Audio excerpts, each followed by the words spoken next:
To our next panel, we're looking at Turkey. It's being chaired by Head of Primary Markets, Robert Barnes.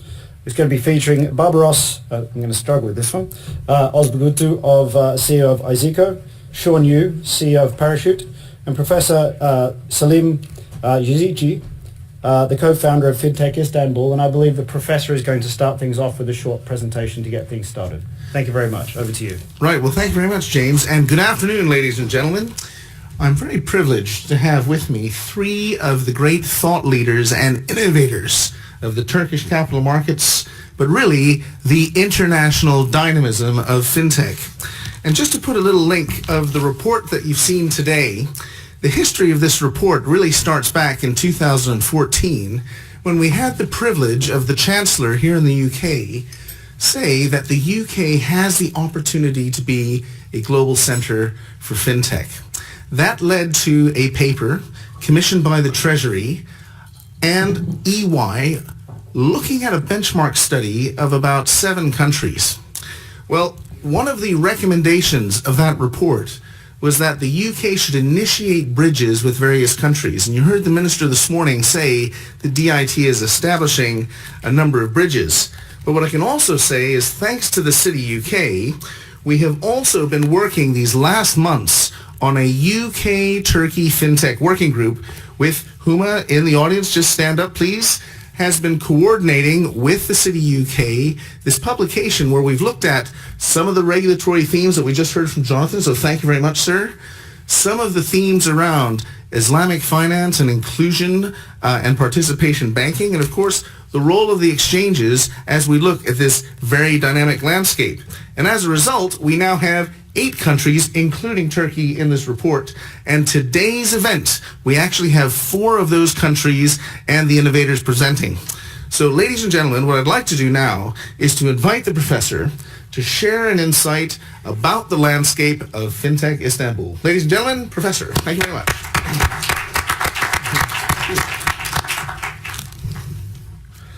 Thank you. Good morning again.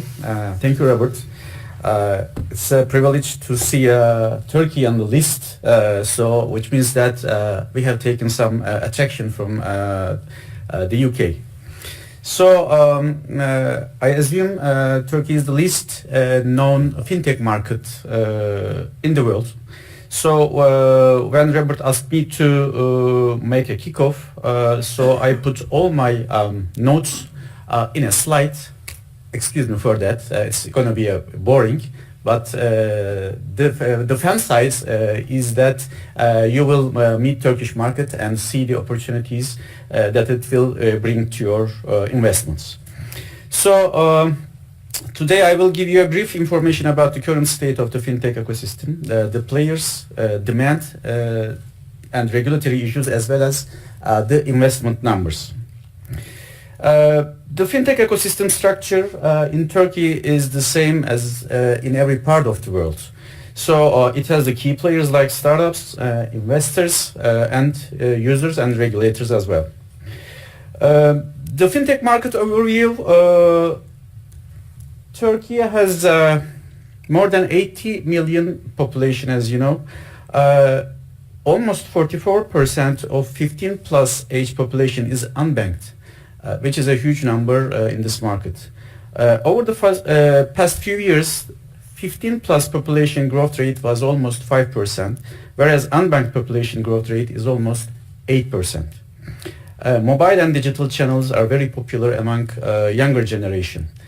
Digital transformation is also rising.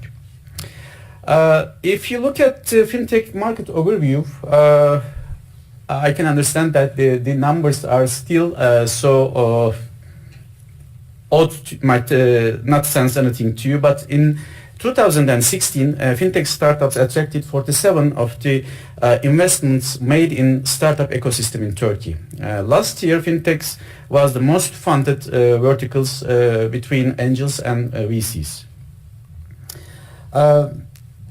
I will give you an analysis of the Turkish fintech ecosystem. As I said before, we have the same ecosystem structure like any other economies. But in Turkey, banks are the most interested party in terms of fierce competition that they will face in the very near future, which is disruption. As you know, banks and banking system is very strong in Turkey. So they have the capacity to develop every digital and innovative product with their huge IT companies. So, which means that they left a very small playground for fintechs. But on the other side, fintechs could easily find spaces like payments with their agile and innovative structure. Recently, banks are trying to invest or try to make collaborations with fintechs. Insurance companies, on the other side, are still slow and they are showing some wait-and-see strategy. Of course, some of them are interesting and trying to make some collaboration with the fintechs. In the capital size, funding is provided by all known funding sources. Government support is recently taking place. Generally speaking, the funding level is not as high as we deserve. On the regulatory support side, banking regulation is very strong. Fintechs used to be treated as banks in Turkey. But we have a new regulation system on payment services and electronic money. Fintechs relaxed a little bit. BRSA, which is the regulator, Central Bank and Borsa Istanbul is showing interest on fintechs. Still, we have no regulatory sandboxes installed yet. E-invoice, which is very important, will be a mandatory shortly, which will bring some innovative opportunities for fintechs. On the policy side, with the vision of Istanbul Finance Center, government recently began to show interest in fintechs. It is already government's agenda with the newly preparing 11th development plan. Financial inclusion and Islamic finance, as discussed before, were also placed in the development plan. On the technological side, technological adaptation and mobile penetration is very high in Turkey. Most of the technological foundations like big data, AI, machine learning, blockchain and API can be developed and used by many industries in Turkey. On the demand side, B2C and B2B is very popular. Also, B2G is coming on the growing project side. I can say that on the demand side, on the B2C side, the credit card penetration numbers are very high. We are second in the Europe market. Turkey has a strong knowledge in banking with different experiences such as crisis management. They are expert in crisis management, our banking workers. Islamic finance system is becoming popular and has a regulatory framework just released in Turkey. Number of the talented human resources in finance is very high and relatively cheap, which could be an input potential for startups. On the geography side, this could be an advantage and a disadvantage as well for Turkey. 4 hours of flight to most of the financial centers is an advantage. On the other side, Turkey is placed in the most difficult geopolitical arena, which might bring some neighborhood country problems, which could raise the country risk as well. So, this is a very valuable map for us. It shows all the fintech startups in Turkey. We have almost 200 fintech startups operating in this market condition. We also have a Turkish startup called Startups.watch, which is a market intelligence company, has created this map, which includes all the players and all the segments like payment, banking, financing, and other verticals as well. You can download this map from our website, which is fintechistanbul.org. Istanbul is a global fintech hub. It is recognized by the Global Fintech Hubs Federation last year. We were placed 35th amongst 44 hubs in the world. So, lastly, I will give you some quick takeaways. The ecosystem is relatively new and small in Turkey, but has a fast-growing potential. New fintech startups are emerging with new innovative solutions. Banks are investing in fintech startups. Hackathons are being held by the banks. Incubators and accelerators are focusing on FinTech vertical solely. FinTech Technopark is being supported by Borsa Istanbul. FinTech roundtables and conferences are being organized by government agencies. Academia is also showing some interest in FinTechs. Investor interest is growing relatively on FinTech. Government interest is also rising. Development plan is a very good sign of this interest. So, that was a brief outline of the FinTech ecosystem in Turkey. I would like to thank you all for your patience. Thank you.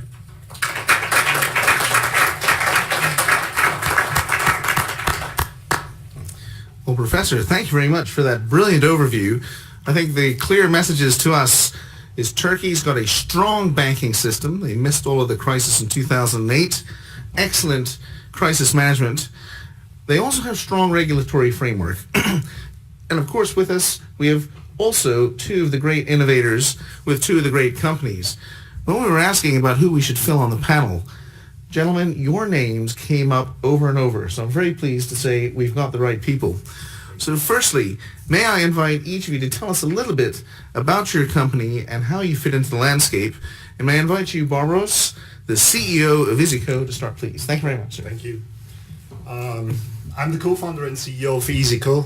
YAZICI is the leading payment company in Turkey. I was, very short to my background, I was born and raised in Germany. So moved 5 years ago with my co-founder to found the company in Istanbul.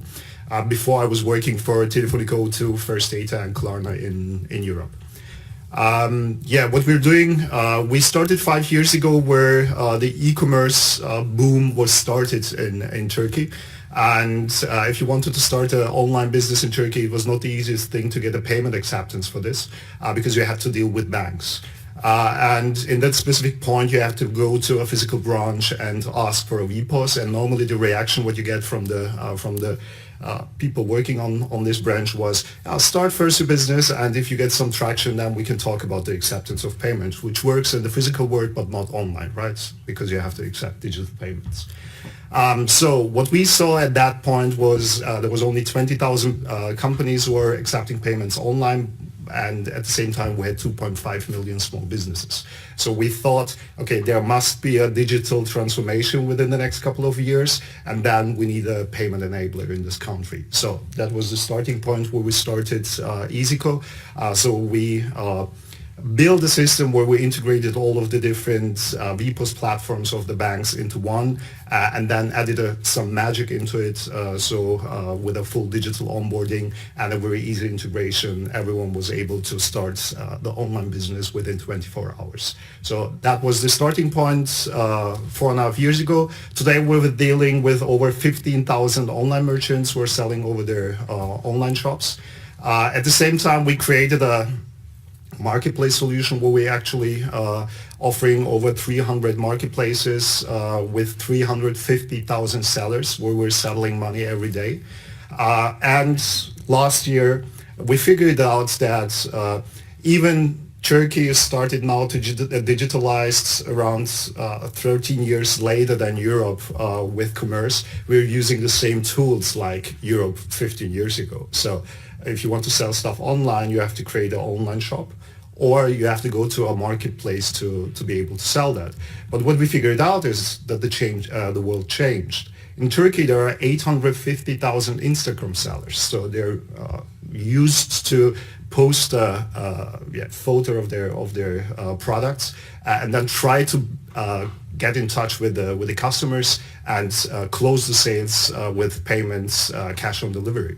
So that was a horrible way to do it. So what we created was a new product which is called Easy Link, where online sellers or Instagram sellers can create a very easy account, full digitally, make a picture of the product, create a link and push it on every social platform or any kind of messaging apps, and send it to their potential customers. They make the payments, close the payments over the link, and then they were able to ship the goods. And with this, we created, this is the fastest growing product what we ever launched. And with this, what we're seeing is that the mobile penetration and digitalization is changing, as we discussed, or as we heard also from our colleague from Alipay. So mobile is a very important point. And in Turkey, we have two countries in one. 50% of the country is highly banked, so they have multiple credit cards and debit cards, but 43% of the country is still unbanked. So what we have to create a solution like Stripe in Turkey, but at the same time also a solution like Alipay in China. So we have to combine both solutions, and this is what we aim to do at YAZICI. Thank you very much. I mean, Barbaros, just a quick follow-up question. As you're looking to also integrate worldwide, I understand you have a relationship with WorldPay, which is clearly well known in the London community. It was the biggest FinTech IPO of the year 2015. Following the Vantiv approach last year, they've kept their listing here in London. Tell us a little bit about that relationship. Thank you. Sure. What we also figured out is that there's a lot of international merchants selling to Turkey. And in Turkey, we have a special setup of the cards because very detailed, but normally if you want to buy stuff online, you can pay with a MasterCard and Visa card. In Turkey, all of the banks have their own closed-loop card schemes. So there are loyalty card programs where they can collect money, but also pay in installment programs. And therefore, you need the local acquiring or the local acceptance of these cards. And what we're seeing is if the international merchants selling to Turkey without considering this, the acceptance rate and the conversion rate of their sales is very low. So what we did a lot of cooperations. WorldPay is one of these partners. We're working also with Adyen, with ACI, with a lot of international payment companies to be able to offer them this connection to Turkey so that their international merchants get the highest conversion rates of their sales in Turkey. Thank you very much, sir. Sean Yu, CEO of Parachute. Tell us, where are you on the landscape? Thank you very much. Sure. So we are a SaaS/FinTech company. We work with small and medium enterprises. We do invoicing, receivables, and payables management for these businesses. So as Barbaros alluded to, there's anywhere from 2.5 million to 3 million SMEs. That's actually 99.99% of the market. The entire Turkish market is made of SMEs. Our primary product, you can call it a bookkeeping product for small businesses. So these are businesses less than 10 employees. That's about 95% of the market. And then we have a secondary product which does receivables management more towards medium enterprises that have a distribution network with the smaller enterprises. So most of the market there's a huge productivity gap, and that productivity gap, one way to quantify it is large enterprise productivity over small enterprise productivity is about 4.5 times. Compare that to the UK market, that's only about 1.5 times. So huge productivity gap. Most of that fueled is fueled by technology adoption. ERP adoption in Turkey is only about 15% of all enterprises, compared that to the EU, about 30% or 35%. So very, very low technology adoption, especially low in the small business market. There's a huge also lack of access to financing, especially in the small business market. So think about the numbers there. Almost all the businesses in Turkey are small businesses, and yet they only make up about 27% of all the loans that the banks originate. So huge lack of access to financing as well, which is fueling this productivity gap for the small businesses. So what we want to do is, and let me backtrack a bit, a lot of this lack of access to financing is because the banks just don't know how to, of course, bank them. They don't have the data. The small business lack the financial management know-how. So the banks, rather than taking that risk, relies on the large enterprises.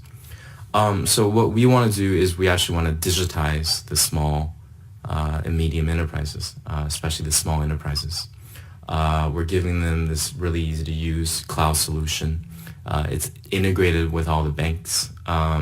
So actually for the last 4 years, we've been pushing for open banking in Turkey, talking to all the banks, going to all the different conferences, talking about this change that is happening in Europe that should be happening in Turkey as well. And Professor Selim sort of talked to the fact that Turkish banks traditionally are very, very strong in technology. There's a lot of innovation that would have been coming from the startup space, but is actually coming from the Turkish banks in the Turkish market. So that mentality of, we are strong in technology, therefore all innovation should be coming from the banking sector. Now that is starting to change. So we've integrated with Akbank, which is, I think, the third largest bank in Turkey by asset size. Now we're starting to integrate with İşbank, the number one bank in Turkey, with Garanti, the number two bank by asset size. So all the banks now are starting to open up. They're actively talking about open banking, actively trying to build a startup ecosystem around their banking platform. So that is quite encouraging to see. So some of the numbers that we have, we launched in mid-2014, so almost 4 years of traction, 8,000 plus subscribers. There's electronic invoicing, as the professor alluded to. That is trying to squeeze out the shadow economy in Turkey, which is about 30% of GDP. That's quite large compared to the UK, which is only about 11%. So electronic invoicing is coming, so we're transacting for these small businesses, lots of electronic invoicing volume. I think the number is around 2 million electronic invoices run rate yearly. And then we're also working with YAZICI, with Barbaros, and with all the banks in terms of payments. So once that invoice is issued electronically, you can actually pay for the thing. The counterparty pays for the invoice with a credit card, later on with their bank account, with their direct debit systems, and so on. So although we're more on the software side of things, we integrate strongly with all the FinTech players, all the banks, to try to bring this financing, payment solutions, digitize the small banks, then taking the data we're starting to generate and testing, financing, working capital financing, lendings, invoice factoring for the small businesses as well. Sean, thank you very much. So ladies and gentlemen, I'm about to open up for questions. So while you're thinking of questions for our expert panelists, Sean, just as a follow-up question, what proportion of your business is focused within Turkey and cross-border? Thank you. So we do have some Turkish small business owners in Berlin and in France and UK. Actually, I would say our business predominantly focused on Turkey right now. So while Israel talks about this island mentality and China being a super large market, Turkey's right in the middle. So it's got its advantages, disadvantages, I would say. Advantage being we can actually get traction in the Turkish market with 80 million consumers, 3 million small businesses. But we do have to think actively about being global to be able to get the real large traction. And a lot of Turkish entrepreneurs, and myself included, get stuck in the mindset that we should focus on the Turkish market and we need to actively start thinking on the global market. What this means actually getting global investors on board, getting global mentorship on board, and so on. Thank you very much. Questions from the audience? While you're thinking of your questions, as you mentioned about investors, may I ask each of you, Sean and Barbaros, where are you in your journey, your funding journey, as your business is growing? Maybe Barbaros and then Sean. Thank you very much. We've raised so far 4 rounds, overall 24 million US dollars, which seems not so much for UK or Europe, but for Turkey, I think we're the company with the second company in the list with the highest raised money so far. So in that specific area, that shows us also that one of the missing part of why the ecosystem is not growing even faster is access to capital also for startups is not very easy. Even we're one of the lucky ones. So we have investors like the IFC or Speed Invests, Amadeus Capital out of London, and Vostok Emerging Finance. out of Sweden. So we have a lot of international investors who are invested into a company, but this is not a regular way. So I think there is also a lot of things or challenges in front of us as a market. Thank you very much. Sean. So we have 3 rounds of financing, $4.5 million. Two Turkish VCs, 500 startups, and Ribbit from Silicon Valley as well on board. Yeah, I mean, there's definitely a financing gap for startups. And the elephant in the room being 2016 was a very bad year for Turkey, so that definitely scared off a lot of investors as well. Now what we're seeing is more and more attention being paid to Turkey by the international finance investments. So that is an encouraging sign. Very good. Questions from the audience? Hands up. Yes, there's a question in the middle, please. Thank you very much. Hand up, sir. Here comes the microphone. Thank you, sir. I'm a member of the Financial Services Club, and last April, Soner Kenko from BKM was here, and he spoke about the ACH and some of the innovations there. So how is that driving costs down for moving money across the banks, and how are you plugging into BKM? Because Soner seems like he knows what he's doing. I was impressed by his talk there here 11 months ago. I think what we see is that money transfer overall in Turkey is not an issue, because even if on the banking side, if you want to transfer money, it's done in seconds.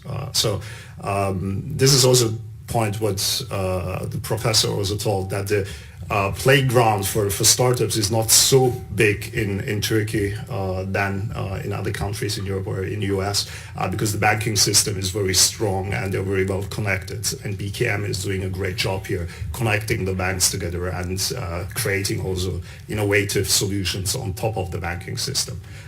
So in that specific point, if we're talking about the banked population, I think we can compete with every country in the world.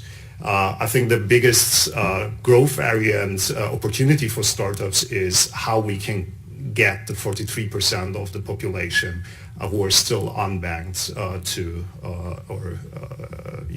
digitalized within the next years. I think this will be the biggest challenge, and BKM is as they positioning is because as an organization out of the banking system is of course focusing on more the banked side of the business and creating really cool solutions there. So for the SME market, so I think 72% of all banking transactions are cash transfers, so the wire transfers. So what we see from the banking partners that we have on board is they are strongly pushing their payment products into alternative channels. So while internet banking and mobile banking are strong, they need to be able to put their payment into every single interaction point for businesses.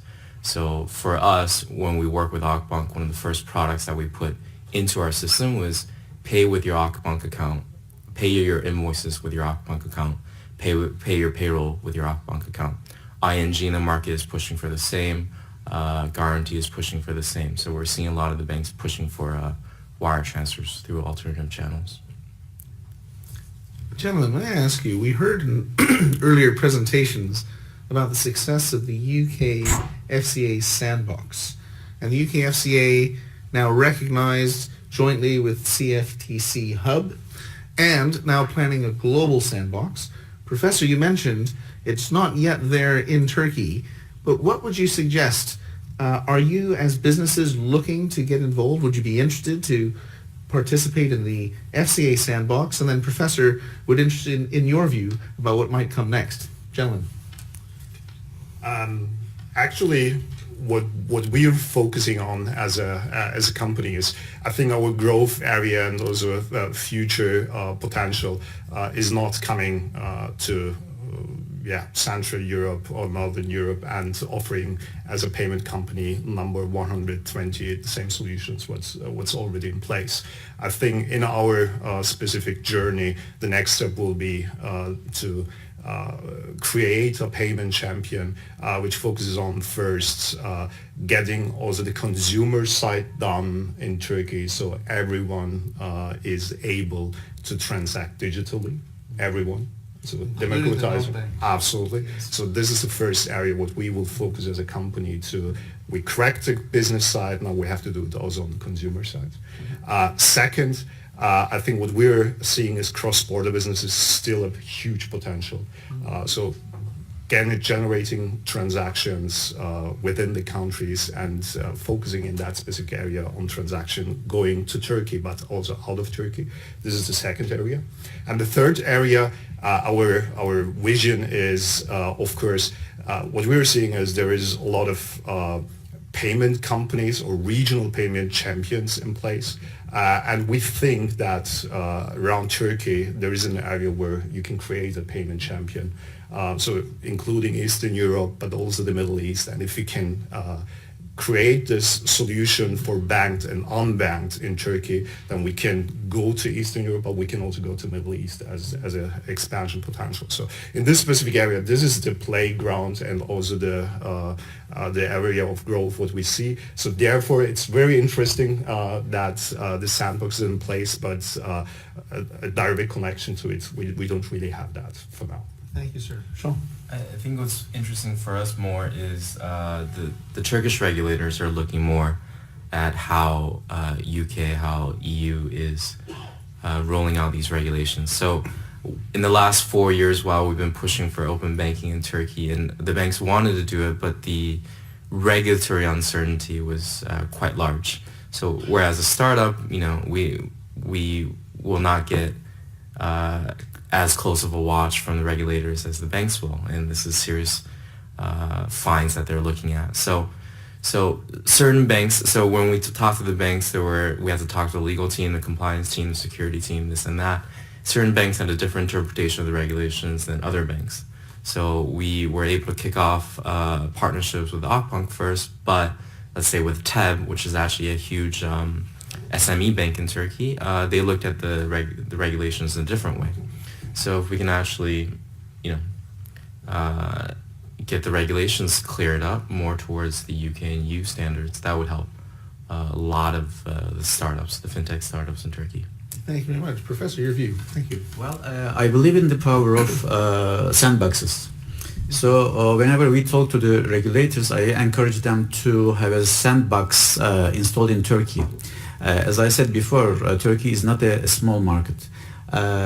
In our region, let's extend this region until Gulf. Bahrain has a sandbox, and it has two companies inside the sandbox which are not Bahrainians. One of them from the UK, I think, the other one from the United Arab Emirates. So sandbox is a learning platform, which makes things easier for the startups. So I believe in the power of sandboxes and encourage our governments to have one at least. Well, thank you very much. Listen, gentlemen, this has been an absolutely stimulating conversation. Ladies and gentlemen, if you would like to know more, these gentlemen will be here for the break.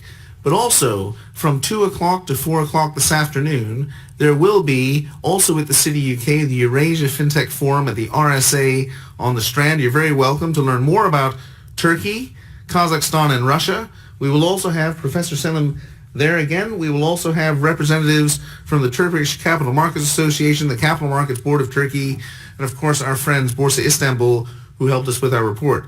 Ladies and gentlemen, let's thank our expert speakers. Thank you very much. Thank you. Thank you.